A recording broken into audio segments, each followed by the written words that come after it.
বানালাম পালং শাক পনির। পনির দিয়ে পালং পনির যেটাকে বলে সেটাই করলাম। পালং শাকটাকে ধুয়ে রেখে দিলাম।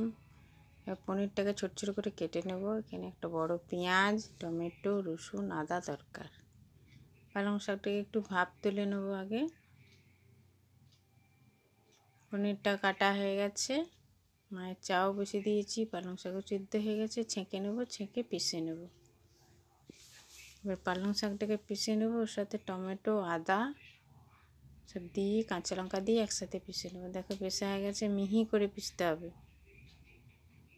এবার কড়াতে তেল দেবো, গোটা জিরে, শুকনো লঙ্কা, পেঁয়াজ।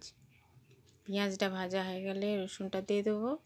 রসুন ভাজা ভাজা হয়ে গেলে এবার মশলাটা গুলে রেখেছি, ধনে, জিরে, লঙ্কা পাউডার, হলুদ সব দিয়ে দেবো। দিয়ে মশলাটাকে ভালো করে কষবো।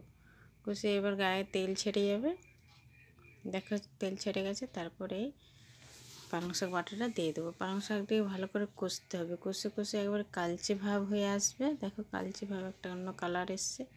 গ্রিন গ্রিন থাকলে একটা খেতে ভালো লাগবে না। পনিরটা দিয়ে নেড়ে চেড়ে জল ঢেলে দেবো। রেডি আমাদের পালং পনির। এবার নামার সময় একটু বাটার দিলে আরও ভালো লাগবে। ভিডিওটা কেমন হয়েছে কমেন্ট করে জানাও।